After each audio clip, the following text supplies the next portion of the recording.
Assalamualaikum warahmatullahi wabarakatuh.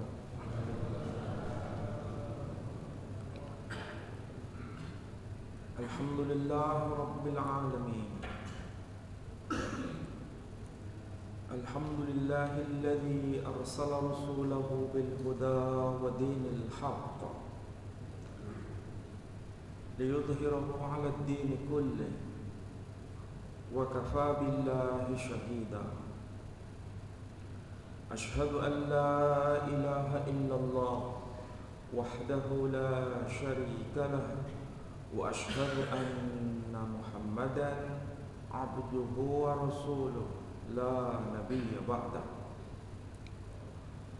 Qala Allah ta'ala fil Qur'anil aziz, a'udzu billahi minasy syaithanir rajim. Bismillahirrahmanirrahim. Wa idh qala rabbuka lil malaikati inni ja'ilun fil ardi khalifah qalu ataj'alu fiha man yufsidu fiha wa yasfiku ad-dima wa nahnu nusabbihu bihamdika wa nuqaddisu lak qala inni a'lamu ma la ta'lamun. Al-ayah. Sadaqallahul azim. Saudara-saudara, Bapak Ibu sekalian yang saya hormati, alhamdulillah kita panjatkan pujian dan syukur kita kehadirat Allah Subhanahu wa taala. Pada waktu subuh ini kita bisa bersama-sama thalabul ilm, mentadabbur ayat-ayat Allah. Mudah-mudahan semua kita mendapatkan rahmah dan maghfirah dari Allah Subhanahu wa taala. Saudara-saudara, Bapak Ibu sekalian, tadi saya baca ayat yang termaktub dalam surah Al-Baqarah, ayat yang ke-30. Surah Al-Baqarah ayat yang ke-30 sebenarnya ada kaitan dengan ayat sebelumnya, yakni ayat yang ke-29. Inilah keistimewaan Al-Quranul Karim. Ada tertib surah dan ada tertib ayat. Antara surah yang satu dengan surah yang lain itu pasti ada koneksitasnya, pasti ada hubungannya. Susunan surah demi surah, nama yang tercantum pada setiap surah itu pasti ada koneksitas, ada kaitan. Begitu juga ketika kita bicara mengenai hubungan antar ayat, pasti ada koneksitasnya. Baik, sebelum kita mencoba untuk membahas kaitan antara ayat yang ke-29 dengan ayat yang ke-30, kita coba cermati ayat 30. Kalau itu ayat diterjemahkan bermakna demikian. Wa idh qala rabbuka lil malaika. Dan ingatlah tatkala peristiwa ini telah terjadi di masa lampau. Karena ungkapan sekali lagi itu merujuk pada timing di masa lalu. Sedangkan kalau itu dibaca idza menunjukkan waktu di masa depan. Berarti ayat ini menegaskan kita harus mengambil pelajaran atas peristiwa yang pernah terjadi di masa lampau supaya kita bisa memahami apa yang harus kita lakukan di masa depan. Itulah sebabnya di awal ayat ini Allah menggunakan ungkapan idz. Wa idz qala rabbuka. Dan ingatlah tatkala peristiwa ini telah terjadi di masa lampau ketika Rabb, Allah sebagai Rabb berkata kepada al-malaika. Ingat kalau Allah Subhanahu wa ta'ala memproklamirkan dirinya, menegaskan dirinya sebagai Rabb berarti Allah Subhanahu wa ta'ala bukan hanya sekedar mencipta kemudian ditinggalkan. Allah Subhanahu wa ta'ala menyatakan dirinya sebagai Rabb, bukan sekedar Allah sebagai pencipta kemudian selesai. Tidak. Tapi yang dimaksud ketika Allah mencipta sekaligus mengawasi, mentarbiyah. Namanya tarbiyah itu mendidik, mengawasi, mengontrol atas apa yang telah diciptakan hingga sempurna pada waktunya. Itulah pengertian Rabb. Ibaratnya Rabb itu sepadan dengan apa yang sedang saya lakukan ini. Rabb ada kaitan dengan murabbi.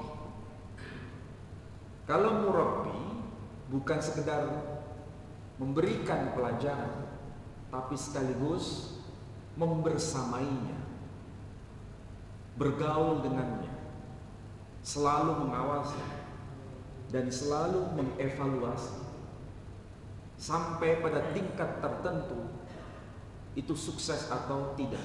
Ada evaluasi. Itulah fungsi dari murabbi. Sedangkan tarbiyah itu pola pendidikan yang sifatnya selalu menuju pada makom yang lebih tinggi dan lebih tinggi, menjadi sempurna dan selalu lebih sempurna. Itulah pengertian Rabb. Jadi ketika Allah berkata, inni ja'ilun fil ardi khalifah, sesungguhnya aku akan menciptakan seorang khalifah di muka bumi.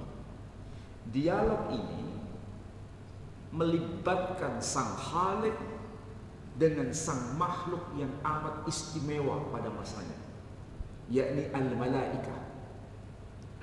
Jadi sebelum diciptakannya khalifah, al-malaikah itu posisinya amat tinggi di hadapan Allah Subhanahu wa ta'ala. Dan kita tahu al-malaikah kalau kita bandingkan dengan ayat yang dibaca oleh imam kita ketika menyebut jin, jan diciptakan dari nar, jan diciptakan dari nar, nun alif ra. Sementara al-malaikah diciptakan dari nur, nun waw ra. Bayangkan, nun waw ra, nur itu al-malaikah, Jibril, Mikail, Israfil. Saudara kita non-muslim menyebutnya Gabriel, Mikhael, Rafael. Jadi kalau kemarin ada Paus Fransiskus datang ke Indonesia, kalau mendengar kita mengucapkan Jibril, pasti dia langsung connect bahwa ini yang dimaksud adalah Gabriel. Kalau kita menyebutkan Mikail, Paus Fransiskus pasti paham itu yang dimaksud adalah Mikhael. Kalau kita menyebutkan Israfil, langsung dia connect bahwa itu merujuk pada Rafael.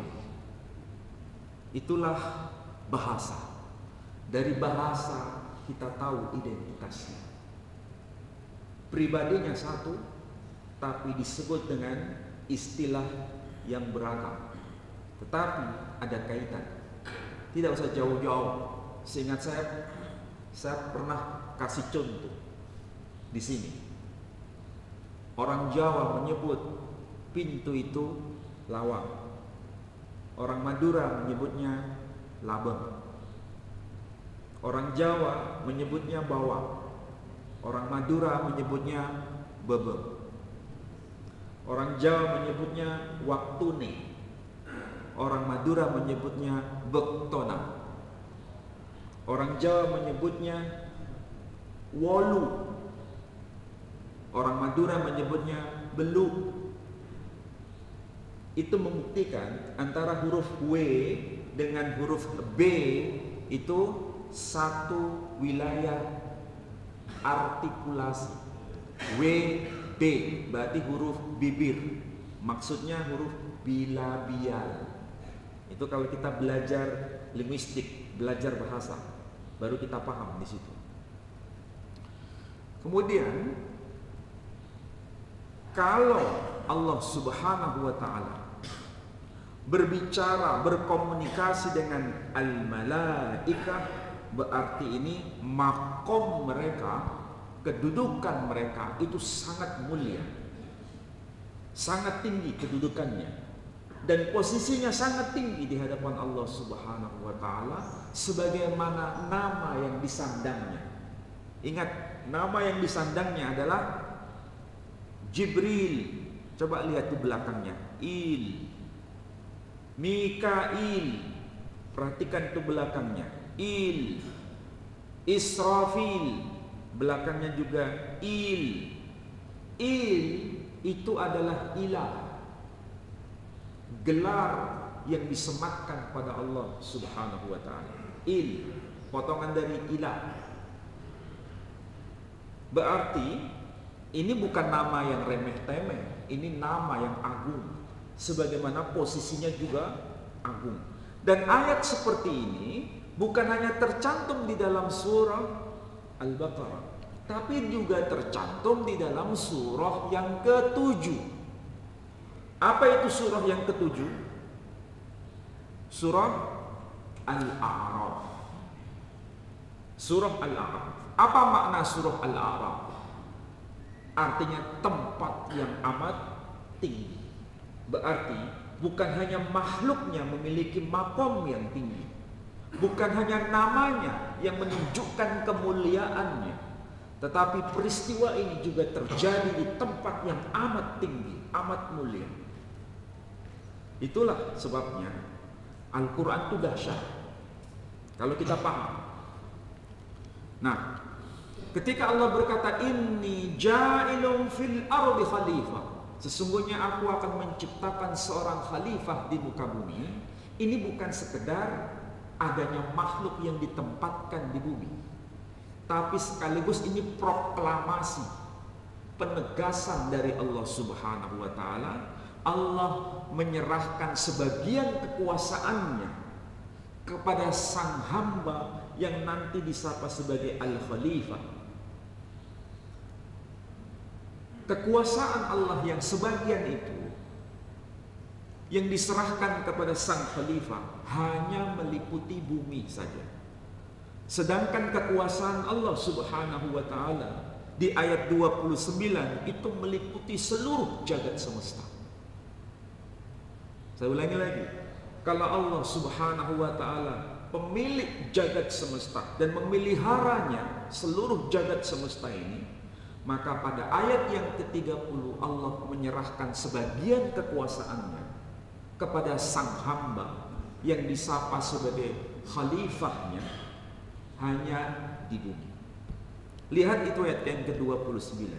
Huwallazi khalaqa lakum ma fil ardi jami'an thumma istawa ila as-sama'i fasawwahunna sab'a samawat wa huwa bikulli syai'in alim. Dialah Allah yang telah menciptakan apa yang ada di bumi dan sekaligus keseluruhannya. Kemudian dia menuju pada penciptaan langit. Ketika langit diciptakan, fasawwahun, Allah menyempurnakannya. Berapa Allah menyempurnakannya?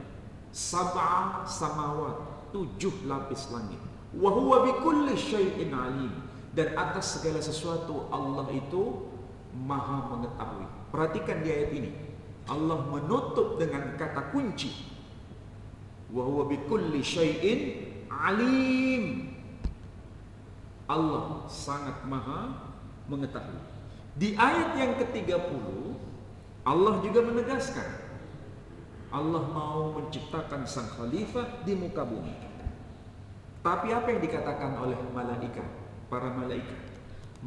Para malaikat itu bukan sekedar makhluk yang seperti robot. Saya ulangi lagi, para malaikat itu bukan makhluk yang seperti robot, yang dikontrol dan diremut. Kalau tidak diremut tidak bergerak. Bukan begitu malaikat itu. Malaikat itu adalah makhluk yang amat cerdas, memiliki potensi kecerdasan tingkat tinggi. Sebanding, bahkan bisa disebutkan ini mewakili juga kecerdasan Allah Subhanahu wa taala. Allah Maha mengetahui, wa huwa bikulli syai'in alim. Tetapi malaikat juga memiliki kecerdasan. Kalau malaikat memiliki kecerdasan, ada di ayat 30 ini. Apa yang dikatakan para malaikat itu? Ataj'alu fiha may yufsidu fiha wa yasfikud dima. Wahai ya Allah, apakah engkau akan menciptakan makhluk yang nanti menjadi sang khalifahmu itu? Yang makhluk nanti itu akan membuat kerusakan di muka bumi, wa yasfikud dima, dan akan menumpahkan darah. Perhatikan kata kunci yang dipakai oleh malaikat ini. Dia berkata wa yasfikud dima, dan makhluk ini nanti akan menumpahkan darah-darah. Coba kita belajar sedikit bahasa Arab. Apa makna ad-dima dalam bahasa Arab? Kalau diterjemahkan ke dalam bahasa Indonesia, ad-dima itu arti harfiahnya darah-darah. Berarti satu atau jamak? Jamak. Ad-dima, jamak. Sedangkan pelakunya Allah menciptakan inni ja'ilun fil ardi khalifah. Khalifah itu bukan jamak. Khalifah itu satu. Kalau jamaknya itu khulafa. Jadi kalau satu pribadinya disebut khalifah. Tapi kalau jumlahnya lebih dari satu, banyak, itu disebut khulafa. Maka ada istilah khulafa ar-rasyidin misalnya. Jadi jamak banyak, tapi kalau khalifah itu satu. Tapi kenapa malaikat berkata wa yasfikud dima? Khalifah itu nanti akan menumpahkan darah-darah. Loh, kok aneh? Lalu apa yang dimaksud ini semua? Berarti yang sedang dibicarakan ini bukan hanya merujuk pada satu tokoh, tapi satu tokoh ini yang disebut khalifah akan menurunkan generasi-generasi di masa depan.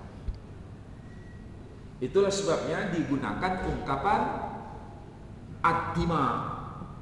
Nah, pertanyaannya, ad-dima bentuk tunggalnya itu dam. Apa arti dam? Dal mim. Dal mim dari kata dam. Jadi ad-dima dari kata dam. Dam itu artinya darah. Kalau ad-dima darah-darah.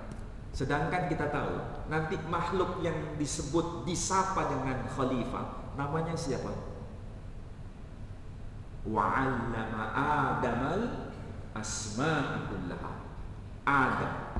Perhatikan itu, antara dam darah namanya adalah Adam. Apakah ini kebetulan? Enggak ada kebetulan. Berarti sebelum namanya disebutkan, diproklamirkan di hadapan para malaikat, bahan penciptaannya belum juga disebutkan. Bahkan itu hanya sekedar informasi global, khalifah, penggantinya Allah, khusus di muka bumi ini. Tapi malaikat sudah tahu, memprediksi ini ada kaitan dengan nama yang akan muncul. Makanya istilah ad-dima terkait dengan dam terkait dengan Adam. Kalau nggak cerdas, Nggak mungkin para malaikat berkata demikian. Berarti para malaikat ini memiliki kecerdasan tingkat tinggi. Cuma masalahnya kecerdasan malaikat ini justru tidak sebanding dengan khalifah yang nanti akan diciptakan. Yang justru khalifah itu memiliki kecerdasan yang lebih tinggi lagi. Itulah sebabnya Allah berkata, wa'allama Adamal asma'a kullaha. Dan Allah mengajarkan Allah mengajarkan ilmu itu kepada Adam. Malaikat memiliki kecerdasan, Adam lebih-lebih memiliki kecerdasan. Ini kecerdasan yang melebihi kecerdasan malaikat. Tapi dari mana kecerdasan itu dimiliki? Diinformasikan oleh Allah Subhanahu wa ta'ala, dibebankan kepada Adam. Itulah sebabnya kalau kita ini disebut Bani Adam, sebetulnya fungsinya juga sama seperti Nabi Adam. Fungsinya sama, untuk mengelola bumi ini, untuk berkhidmah kepada Allah Subhanahu wa ta'ala melalui bumi ini. Dan bumi ini hanya diberikan bagi orang yang soleh saja. Orang yang soleh saja yang berhak mengelola bumi ini. Di mana itu kita bisa paham? Dari surah yang ke-21, surah Al-Anbiya ayat yang ke-105. Walaqad katabna fis zabur min ba'd dzikr annal arda yarithuha ibadiyas shalihun.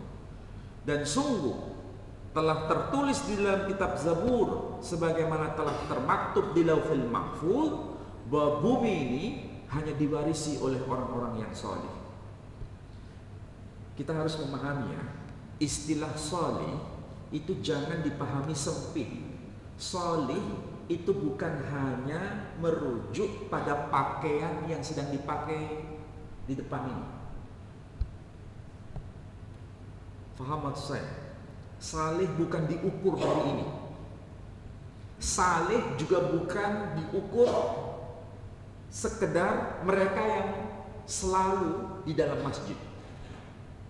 Saleh itu lebih kompleks, lebih luas maknanya. Karena sang pribadi yang menjadi saleh itu selalu orientasinya hanya untuk Allah Subhanahu wa ta'ala dan untuk kemaslahatan jagat semesta ini. Itulah saleh. Makanya ketika Allah Subhanahu wa ta'ala melihat dunia ini sudah tidak mungkin untuk diperbarui pada masa Nabi Nuh, maka semua yang tidak saleh ditenggelamkan di samudra yang luas, kecuali hamba yang dipilih saja. Jadi kita sebetulnya punya hubungan dengan manusia yang disebut saleh ketika Nabi Nuh bersama umatnya di dalam perahu besar itu. Yang tidak saleh semua tenggelam. Hati-hati, kita ini sebetulnya punya potensi itu. Masalahnya potensi kesalahan itu tertutupi. Entah karena apa, tapi yang jelas tertutupi. Potensi soleh itu ada, tapi tertutupi. Mungkin karena hawa nafsu, mungkin motif-motif lain. Nah, saya jelaskan lebih rinci lagi, karena kita tidak banyak waktu. Ada dua hal yang dikhawatirkan oleh para malaikat itu. Yang pertama, ungkapan yang berkaitan dengan fasad. Ataj'alu fiha may yufsidu fiha.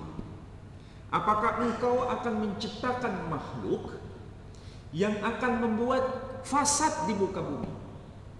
Di dalam Al-Quran, ungkapan fasad itu merujuk pada beberapa poin.